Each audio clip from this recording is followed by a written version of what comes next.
The OCD and Anxiety Podcast by Robert James Coaching.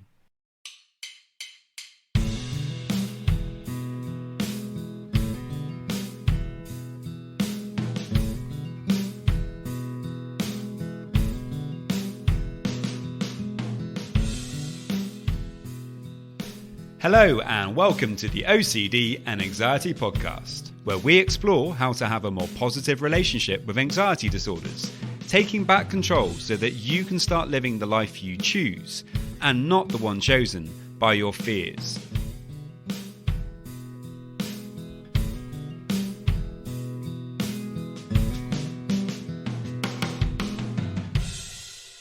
Hello and welcome to episode 178. I hope that you're doing very well today.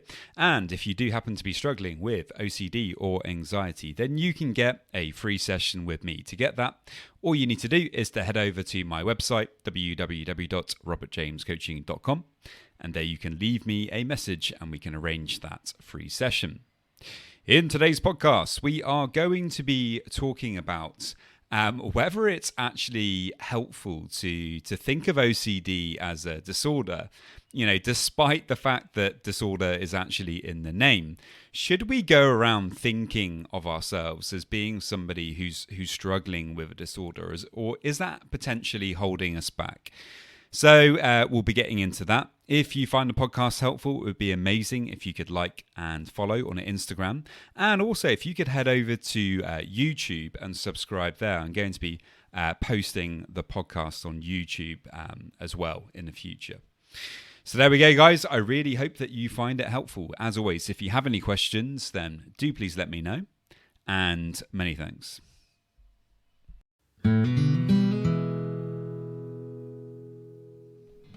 I wanted to start with a quote by the actor Anthony Rapp, and it is this: labels are for cans and not for people.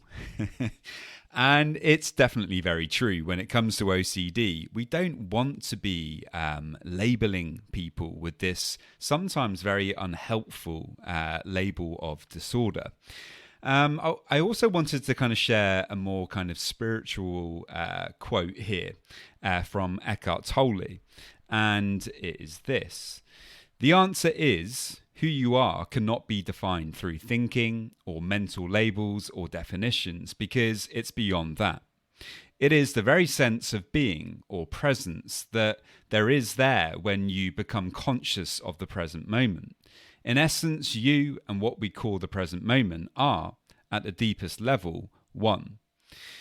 So a slightly deeper quote there from Eckhart Tolle, who's going into obviously the present moment, something that he focuses on a lot, and something that's very important for OCD.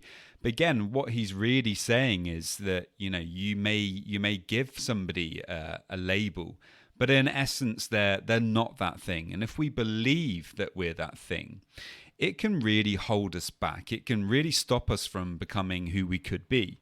And in OCD, that's a real shame. If you're not living, you're perhaps not the best version of yourself, but a version of yourself that you can feel happy and proud of, because OCD keeps getting in the way, then that's a real shame. Now, something that I don't want to do here is to throw the baby out with the bathwater, because of course there are some helpful things about having a diagnosis of OCD.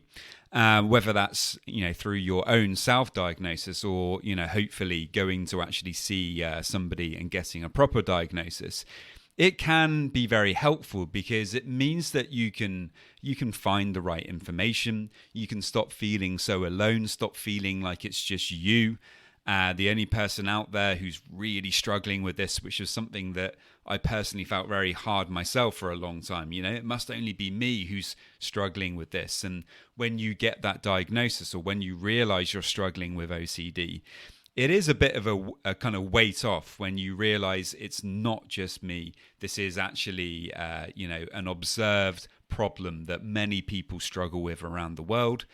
It can be quite helpful. It also means that you can find the right support, that you can work with a therapist or a coach, somebody who knows about OCD intimately, and who can really help you with that, which is obviously very important as well. But I think problems do arise when we focus too much on that word disorder, on the D part of OCD, because when we think about that word disorder, of course, it brings to mind negative connotations. We think there's something terribly wrong with me. There's a huge problem. I have a disorder. And if we're not careful, if we hold on to that too tightly, that can really hold us back. I try to encourage people to think of OCD as more of a kind of spectrum, it's a kind of umbrella term that incorporates a lot of different things.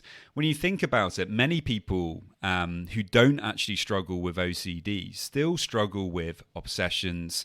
Perhaps sometimes they even perform compulsions.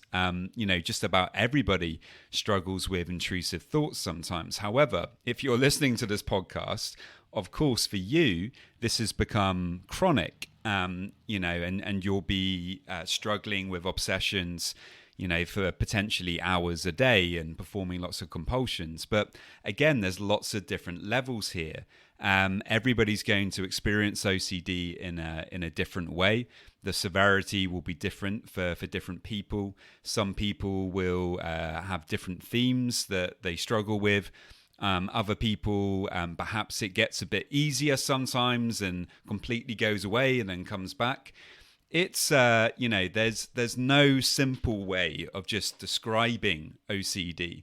And just to call it a disorder, what I really don't like about it is if we go through our lives thinking that we've got this disorder, it can really hold us back. It can really stop us from thinking that we can achieve all of the things that we would truly love to do, to really live a life in accordance with your values, and to get out there and to take healthy risks and to do positive things. Because, you might be thinking, well, I just can't do it because I have OCD. And that's such a shame.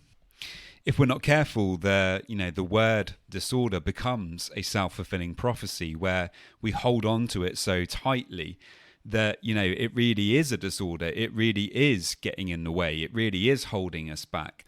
And, so we really want to avoid that happening. Now, something to point out is obviously, I'm using the term OCD all the time. It's called the OCD and Anxiety Podcast by Robert James Coaching. So, I don't think it's all bad to use the term OCD. I just think that we need to kind of hold on to that label very loosely. There's nothing wrong with expressing the fact that you're somebody who struggles with obsessions and sometimes you struggle with compulsions. But just try to hold on to that word disorder lightly. You are so much more than OCD. You are potentially a friend, a partner, a family member, somebody who has hobbies and interests, a colleague, somebody who is a carer or a supporter, somebody who is there for their friends when they need them. Somebody who's living their life by their values. All of these things are the things that kind of make you who you are, not something that you struggle with. And I think it's very easy to kind of focus on the OCD thing and go through life thinking I'm an OCD person and that kind of defines me, or that kind of makes me who I am. And I think, again, that really holds us back. I think it's something that I was doing for quite a while. And, when I learned how to let go of that, and instead of looking at OCD as this awful, terrible thing that I was always going to have to bear, I started to view it as something that, could actually be a positive influence in my life. Now, you may be thinking, he's lost me here. What is he talking about?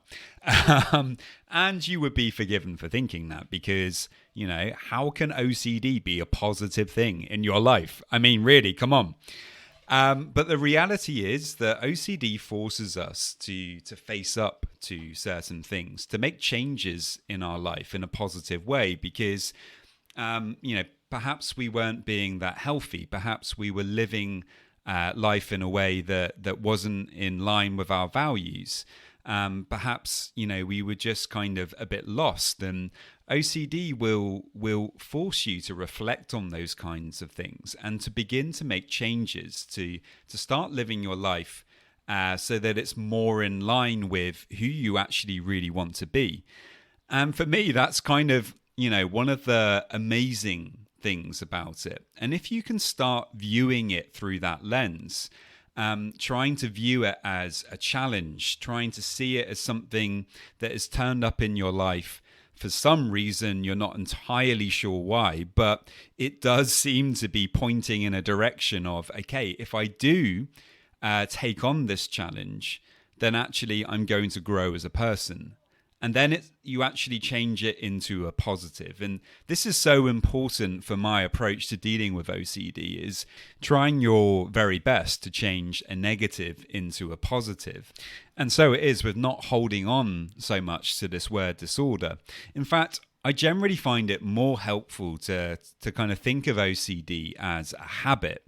It really is a habit of mind. What we've done is we've learnt an approach to deal with uncertainty that involves us kind of pushing away that uncertainty to try to lower our anxiety.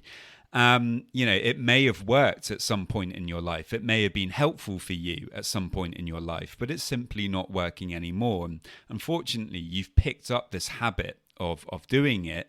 And it's really just about unlearning that habit. And so if you can view it through that lens, that is kind of turning it into more of a kind of positive thing where you see, okay, there isn't actually anything wrong with me per se.